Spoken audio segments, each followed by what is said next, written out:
Oke, assalamualaikum warahmatullahi wabarakatuh. Bagaimana kabarnya? Semoga sehat selalu ya. Kita lanjut ke pembahasan medan listrik. Oke, ini masih dua muatan.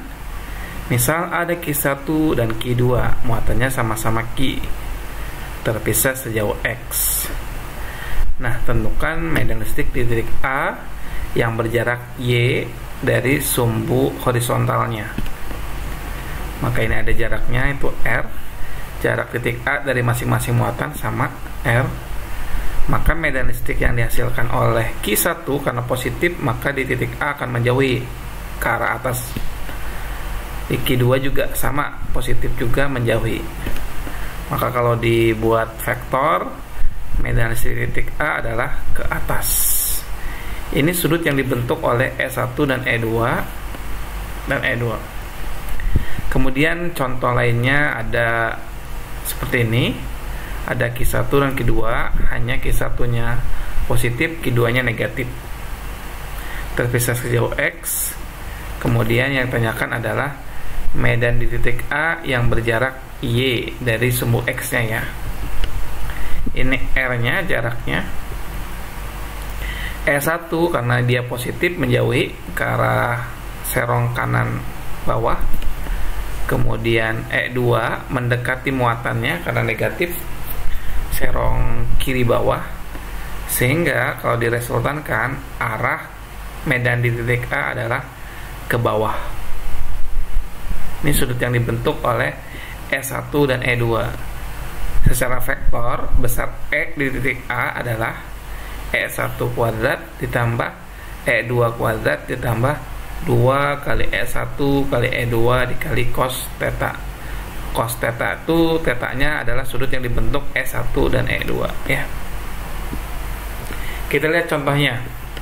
Dipol listrik tampak seperti gambar. Ini gambarnya. Dipol itu dua muatan listrik yang terpisah ya. Kalau dari jauh terlihatnya menyatu, tapi kalau misalkan dilihat dari dekat dia terpisah. Nah, jika diketahui Q1 sama dengan satu kolom, Q-nya satu kolom, kemudian L-nya 6 cm, L itu jarak antar muatannya 6 cm, dan XO itu 4 cm, ini medan di titik A-nya, ini titik A-nya, berjarak 4 cm, maka besar dan arah medan listrik di titik A adalah ini titik A nya ya. Oke, kita tuliskan dulu jaraknya. Karena dari antar muatannya itu 6 cm, berarti masing-masing 3 cm ya. Kemudian ini jarak titik A nya dari pusat sumbunya adalah 4 cm. Maka jarak titik A dari masing-masing muatan adalah 5 cm ya. Pythagoras ya, 3, 4, otomatis ini 5. Ini sudutnya theta aja, anggapnya theta karena sama gitu ya. Nah, sin tetanya, sin itu demi, depan miring, depannya 3, miringnya 5. Jadi sinnya 3/5, cos theta itu sami, samping miring, sampingnya itu 4, miringnya itu 5. Oke. Kita analisis medan listriknya sekarang. Nah, karena ini muatannya positif, medannya akan menghasilkan menjauhi muatannya ya, berarti ke serong kanan bawah. Sementara ini negatif, mendekati muatannya, serong kiri bawah ya. Kenapa saya nulisnya E dan E? Karena ini muatannya sama-sama Q. Ini juga satu Q. Jaraknya juga tadi sama, 5 cm, 5 cm. Maka medan listrik yang dihasilkan pun sama. Nah, ini karena di sini tadi theta sudutnya, maka ini theta juga ya. Bertolak belakang gitu ya. Sudutnya sama. Yang ini itu bisa diproyeksikan ke sumbu X, kita sebut EX. Ini juga ke sumbu Y, itu ke sumbu X juga. Yang ini EX. Yang ini ke arah kanan, yang ini ke arah kiri. Maka pada sumbu X medan listriknya saling menghilangkan karena berlawanan arah dan sama besar. Satu ke kanan, satu ke kiri, sama besar juga, maka saling menghilangkan. Jadi kita abaikan pada sumbu X. Untuk pada sumbu Y, yang ini bisa diproyeksikan ke sini, ke bawah EY. Yang ini juga diproyeksikan ke bawah, EY. Karena searah, maka medan listrik pada sumbu Y adalah dua medan yang sama arah, yaitu arahnya ke bawah. Kita tinggal jumlahkan aja. E di titik A berarti EY tambah EY atau 2 kali EY. EY berarti kan ini kan ke sumbu Y ya. Ke sumbu Y itu ke bawah. Berarti di sini nih. Ya. Ini sudutnya di sini.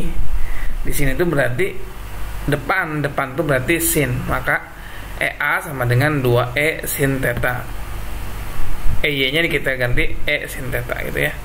Kita tinggal substitusi aja. EA sama dengan E itu kaki per R kuadrat. Sin theta kita udah tahu nilainya 3/5 ya. Kita substitusi nilai K-nya 9 kali 10 sama pangkat 9. Q-nya itu 1. R-nya jarak antar titik A dengan muatannya, masing-masing muatannya adalah 5 cm. Kita ubah 5 kali 10 pangkat negatif 2 kuadrat dikali 3/5. Ini nggak perlu diubah ya, walaupun ini senti karena saling menghilangkan itu ya. Kita dapat peroleh 2 kali 9 itu 18, dikali 3 itu 54 kali 10 pangkat 9. 5 dikuadratkan 25, dikali 5 itu 125. Ini 10 pangkat negatif 2 dikuadratkan 10 pangkat negatif 4. Hasilnya adalah 4,32 kali 10 pangkat 12 Newton per meter. Ini besarnya, arahnya kemana? Kita udah tahu dua-duanya ke bawah, sehingga arah medan listriknya adalah ke bawah. Besarnya 4,32 kali 10 pangkat 12 Newton per meter, Newton per kolom, arahnya adalah ke bawah. Oke, semoga paham. Kita lanjut ke banyak muatan. Ini misalkan ada 4 muatan, ada positif, negatif, gitu ya. Medan listrik A yang di tengah-tengahnya. Maka ini kan positif ya, medannya menjauhi. Ini juga negatif, medannya mendekati, sama-sama ke kanan, maka totalnya ke kanan. Gitu ya. Kemudian ini juga sama, positif menjauhi di sini ke bawah. Ini negatif mendekati ke bawah, sama-sama ke bawah, berarti gambar totalnya ke bawah. Kalau kita totalkan, ini fraksikan, maka medan listrik A arahnya kemana? Adalah serong ke kanan bawah. Serong ke kanan bawah. Ini total medan listrik di titik A ya, arahnya ya. Kalau seperti ini bagaimana? Nah, masing-masing ya, kalau oleh muatan negatif itu mendekati, berarti ke bawah.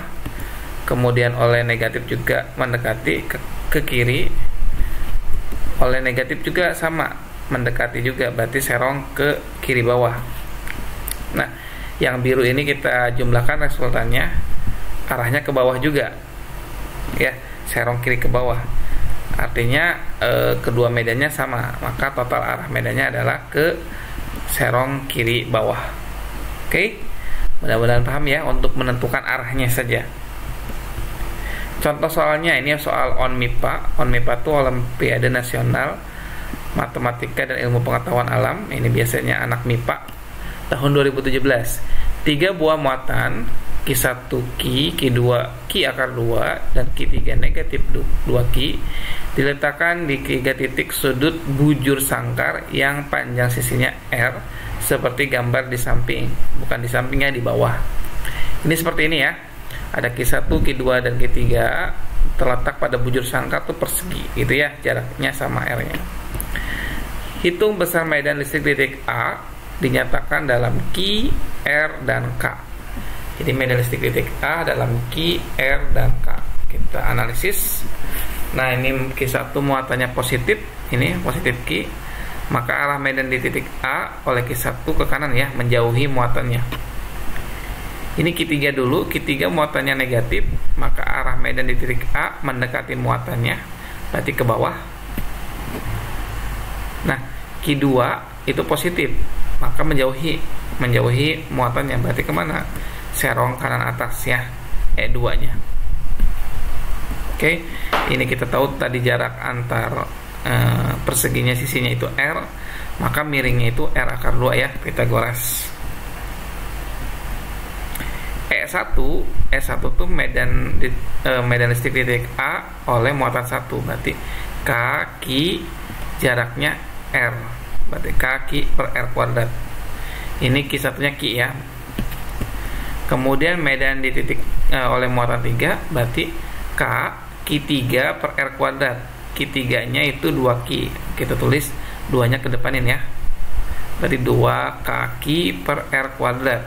Tanda negatifnya diabaikan karena kita menghitung besarnya aja ya untuk perhitungan biasa. E2-nya berarti K kali Q2 per R2 kuadrat. Q2-nya itu Q akar 2, R2-nya itu jaraknya R akar 2 dikuadratkan. Sehingga hasilnya K dikali Q akar 2 dibagi 2R kuadrat. Nah, karena E1 dan E3 udah sumbu ya, udah sesuai sumbunya ya, sumbu X, ini sumbu Y. E2 kita proyeksikan nih, ada yang sejajar dengan E1 horizontal itu E2X, ada yang vertikal kita sebut E2Y. Ini sudutnya 45 ya, karena ini siku-siku 90 derajat. Kita bagi lagi masih 45, ini 45 sama ya. Maka ini pun 45 derajat. Maka E2 ke sumbu X karena ini samping sudut berarti cos E2 dikali cos 45. E2-nya K Q akar 2 per 2R kuadrat. Cos 45 itu adalah setengah akar 2 gitu ya. Akar 2 itu 4. Akar 2 kali akar 2 itu 2. 2 kali 2 itu 4. 2 per 4 diperkecil jadi 1 per 2. K kali Q per R kuadrat. E2Y nya juga sama, E2 dikali sin 45, hasilnya adalah sama ya, setengah K kali Q per R kuadrat. Nah, medan listrik titik A tadi kita udah proyeksikan nih ke sumbu X sama ke sumbu Y. Nah, pada sumbu X itu ada 2 ya, dua-duanya ke kanan nih, E1 ke kanan, E2X ke kanan, maka dijumlahkan aja E1 tambah E2X. E1-nya itu kaki per R kuadrat, E2-nya itu setengah kaki per R kuadrat. Jadi ini 1 ditambah setengah, 1 ditambah setengah, hasilnya adalah 3 per 2 kaki per R kuadrat. Arahnya kemana? Ke kanan ya, karena dua-duanya ke kanan. Sementara sumbu Y, karena satunya ke bawah, satunya ke atas berlawanan, maka E sumbu Y itu E3 dikurangi E2Y. E3-nya itu mana? Ini 2. E2Y nya itu setengah, 2 dikurangi setengah, 2 dikurangi setengah, hasilnya 3 per 2 kaki per R kuadrat. Arahnya kemana? Ke bawah ya, karena E3 nya lebih besar, 2 nilainya, sementara ini cuma setengah, berarti ke bawah. Kalau kita gambarkan, EX nya itu ke kanan, besarnya 3 per 2 kaki per R kuadrat. EY nya ke bawah, besarnya juga sama, 3 per 2 kaki per R kuadrat. Sehingga resultannya adalah ke sini. Medan di titik A adalah serong kiri bawah. Ya, serong kanan bawah. Serong ke kanan ke bawah. Maka total medan di titik A karena ini tegak lurus gitu ya. Totalkan aja berarti 3 per 2 kaki per R kuadrat dikuadratkan, sama dikuadratkan juga, ini kan nilainya sama ya, jadi bisa dijumlahkan 3 per 2 kaki R kuadrat kuadratin. Ini kan kuadrat nih, kalau diakarin ya seperti ini, 3 per 2 kaki per R kuadrat. Ini akar 2 nya tetap. Arahnya kemana? Serong kanan bawah. Mudah ya. Oke, semoga paham. Untuk menambah pemahaman, silakan ada latihannya. Yang nomor 1, tentukan medan listrik di titik X. Ini proton positif, elektron negatif. Kira-kira medan di titik X kemana? Dan seterusnya ini. Yang kedua, yang ketiga, yang keempat. Kemudian soal nomor 2, ini bujur sangkar persegi juga ABCD. Muatan titik B dan D itu peski. Maka agar medan titik A itu 0, maka di titik C itu kira-kira muatannya berapa besarnya ya. Kurang lebihnya mohon maaf. Cukup untuk video ini. Terima kasih. Assalamualaikum warahmatullahi wabarakatuh. Jangan lupa like and subscribe.